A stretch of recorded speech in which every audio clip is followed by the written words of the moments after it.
జై శ్రీమన్నారాయణ. మనం ఇప్పుడు వీడియోలో జూన్ నెల మీనరాశి వారి యొక్క గోచార మాస ఫలితాలు తెలుసుకుందాం. జూన్ నెల మొదటి 15 రోజులు 3వ స్థానంలోను, తర్వాత 15 రోజులు 4వ స్థానంలో రవి సంచారం చేస్తున్నాడు. 3వ స్థానంలో సంచారం వల్ల రవి శుభ ఫలితాలను కలగజేస్తాడు. అవి ఏమిటంటే,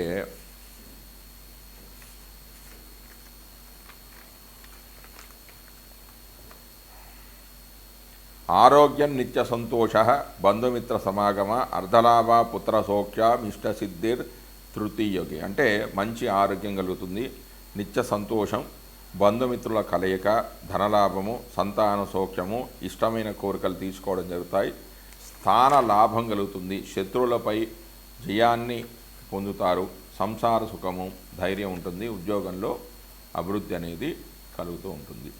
దాని తర్వాత చతుర్థ స్థానంలో అంటే 16 నుంచి 30 వరకు చతుర్థ స్థానంలోకి సంచార సమయంలో మనసులో విచారాలు కలగడం, ఇంట్లో భయము, సుఖం లేకపోవడం, భోజన సుఖహాని, సరైన భోజనం లేకపోవడం, సరైన నిద్రాదు లేకపోవడం, ప్రయాణాల్లో విఘ్నాలు ఏర్పడడం, అలాగే అనారోగ్యం, అప్పుల వాళ్ళ ఒత్తిడి, సంసార సుఖానికి ఇబ్బందులు కలగడం వంటివి జరుగుతాయి. దాని తర్వాత కుజుడు యొక్క ఫలితాలు.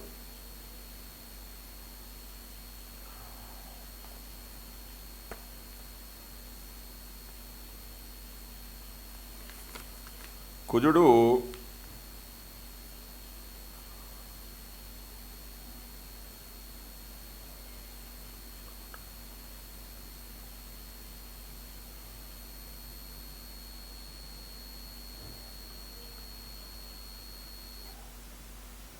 ఒకటవ తారీఖు నుంచి 7 వరకు పంచమంలోను, దాని తర్వాత 8 నుంచి 30 వరకు షష్టమంలో సంచారం చేస్తున్నాడు. అంటే మొదటి 7 రోజులు పంచమంలో సంచారం వల్ల చెడు ఫలితాలు కలుగుతాయి. దాని తర్వాత 8 నుంచి 30 వరకు 6వ స్థానంలో సంచారం వల్ల శుభ ఫలితాలు అనేవి కలుగుతాయి. అంటే 6వ స్థానంలో సంచారం వల్ల కష్టించి తమ అనుకున్న పనులన్నీ కూడా సాధిస్తారు, ధనార్జన పెరుగుతుంది, రోగాల నుంచి ఉపశమనం లభిస్తుంది. అంటే రోగాలు తగ్గిపోతాయి, మంచి ఆరోగ్యం అనేది కలుగుతుంది,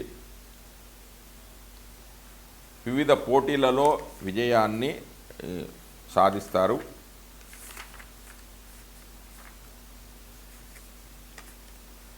మంచి వస్త్ర ధన ధాన్య లాభాలు ఉంటాయి, కీర్తి, మనసుకు సుఖము, పుణ్యకార్యాలు చేయడం జరుగుతుంది, నూతన వస్తు స్వీకరణ, ఆభరణాలు, నగలు, ఆభరణాలు కొంటారు, వివాదాల రహితంగా ఏ గొడవలు లేకుండా ఉంటారు, శత్రుపీడ లేకుండా ఉంటుంది, అన్ని విధాలుగా అనుకూలత, అనుకున్న పనులు పూర్తి చేస్తారు. దాని తర్వాత బుధుడు యొక్క ఫలితాలు. మీనరాశి వారికి కుజుడు యొక్క బుధుడు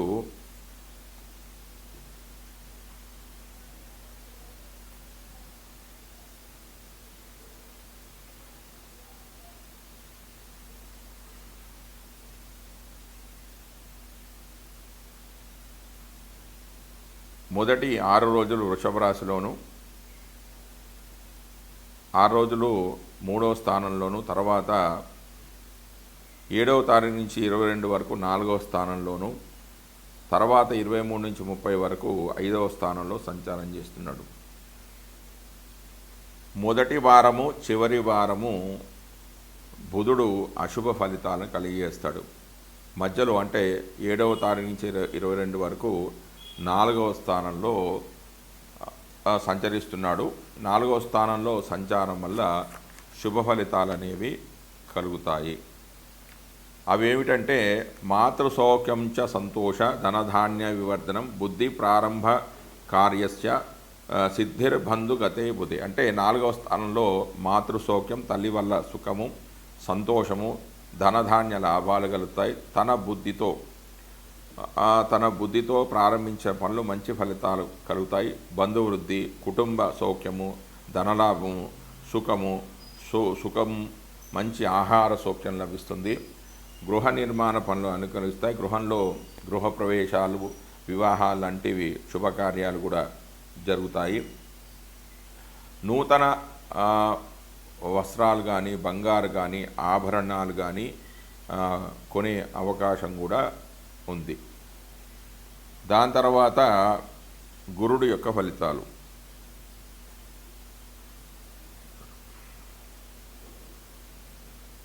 మీనరాశి వారికి గురుడు పంచమ స్థానంలో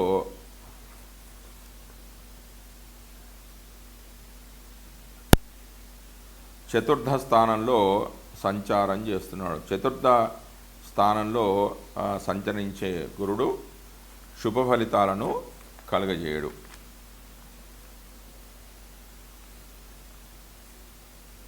యాచనంచ బుద్ధిం చాంచల్యం తేజోహాని బంధనవ్యం దేశత్యాగంచ కలహం చతుర్థస్థానగో గురు. అంటే చతుర్థంలో యాచన చేయడం అంటే అప్పులు చేయడము, బుద్ధి నిలకడగా లేకపోవడము, తేజస్సు ముఖంలో కాంతి అనేది తగ్గిపోవడం, ద్రవ్య నాశనం, డబ్బులు ఖర్చు కావడము, దేశాన్ని విడిచి పెట్టడం అంటే విదేశాలకు వెళ్ళడం, అవమానాలు, అధికార నష్టం, అధికారాన్ని కోల్పోవడము, మోసపోవడం, ఇతరుల చేత మోసపోవడం, ఆందోళన, బంధువులతో ఇబ్బందులు, విచారాలు ఉంటాయి. సరైన ఆహార సౌఖ్యం ఉండదు. సుఖ నిద్రాదులు కూడా తక్కువగా ఉంటాయి. దాని తర్వాత శని యొక్క ఫలితాలు. శని మీనరాశి వారికి తన జన్మరాశిలోనే సంచారం చేస్తున్నాడు. ఇది ఏలినాటి శనిలో రెండవ మెట్టు, అంటే రెండవది. ఏలినాటి శని అనేది మొదటిసారి వస్తుందా, రెండవసారి, మూడవసారి వచ్చిందా అనేది చూసుకొని ఫలితాలు అనేవి బేరీజు వేసుకుంటూ ఉండాలి. ఒక్కొక్క రాశిలో శని 2.5 సంవత్సరాలు సంచారం చేస్తాడు. మళ్ళీ అదే స్థానంలోకి రావడానికి శనికి 30 సంవత్సరాలు పడుతుంది. కాబట్టి పూర్ణ ఆయుష్ కలవాలంటే 120 సంవత్సరాలు బతికే జాతకుడికి 4 సార్లు వస్తుంది. మామూలుగా అయితే ఇది 3 సార్లు వచ్చే అవకాశం ఉంది. అయితే ఒక్కొక్కసారి వచ్చే శనిని ఒక్కొక్క పేరుతో పిలవడం అనేది జరుగుతుంది. మొదటిసారి వస్తే దాన్ని మంగు అని, రెండవసారి వస్తే పొంగు అని, మూడవసారి వస్తే కొంగు శని అని అంటారు. అంటే మొదటిసారి వస్తే పనులు అనేవి జరగవు, గౌరవం, భంగం, బంధుద్వేషం అనేది జరుగుతుంది. రెండవసారి జన్మరాశిలోకి వస్తే వృత్తిలో అనుకూలత ఉంటుంది, అదేవిధంగా ధన వ్యయము జరుగుతుంది, పనులు ఆలస్యంగా జరుగుతాయి. ఇక మూడవసారి వస్తే దాన్ని కొంగు శని అంటారు. కొంచెం స్వల్ప సుఖాలు అనేది ఉంటాయి, వైరాగ్య భావన అనేది ఉంటుంది, విరక్తి ఉంటుంది. ఏమి పనులు జరగకపోవడం వల్ల విరక్తి, వైరాగ్యం అనేది ఏర్పడుతుంది, మనోవైకల్యం అనేది ఏర్పడుతూ ఉంటుంది.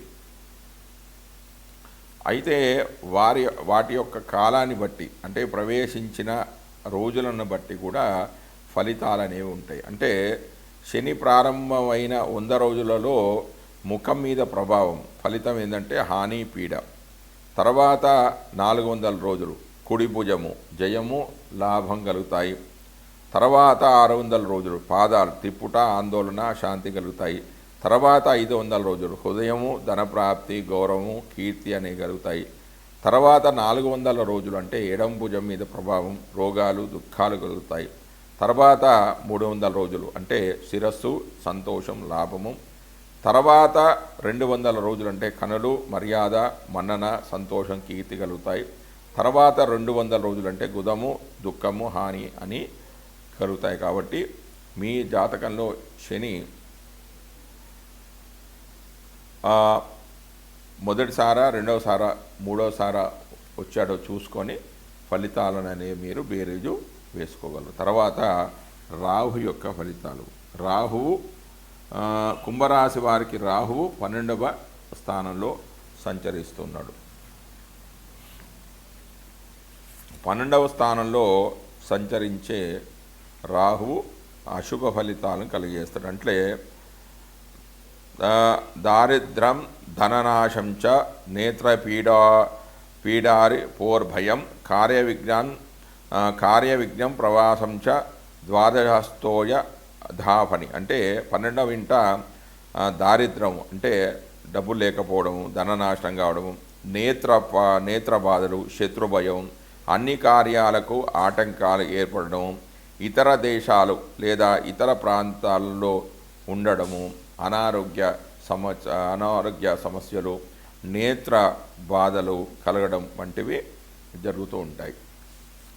ఈ తర్వాత కేతువు యొక్క ఫలితాలు. కేతువు మీనరాశి వారికి 6వ స్థానంలో సంచారం చేస్తున్నాడు. 6వ స్థానంలో సంచరించే కేతువు శుభ ఫలితాలను కలిగజేస్తాడు. ధనధాన్యాభివృద్ధించ బంధు సంతోషవర్ధనం శ్రీసౌఖ్యం గృహ నిర్మాణం షష్టమస్థానగత ధైర్య బుద్ధిన్ వీర్యవృద్ధిం రిపునాశం చ దాశుభం గౌరవభూమి శత్రువునాం లాభం రిపుస్థానగతో పని. అంటే 6వ స్థానంలో ధైర్యంతో కూడి కొన్ని పనులు పూర్తి చేస్తారు. ఇంతకుముందు ఉన్న భయం అనేది తొలగిపోతుంది, పరాక్రమం ఉంటుంది, శత్రువులపై విజయాన్ని సాధిస్తారు, అన్ని కార్యాలు సాధిస్తారు, పోటీలలో విజయాన్ని సాధిస్తారు, వృత్తి వ్యాపారాల్లో లాభాలు ఉంటాయి, గోభూలాభ ప్రాప్తి అనేది కలుగుతుంది, రోగాలనేవి తగ్గిపోతాయి, ధనాదాయం పెరగడం వల్ల రుణాలు కూడా తగ్గిపోతాయి, అన్ని కార్యాలలో కూడా విజయాన్ని సాధిస్తారు. జై శ్రీమన్నారాయణ.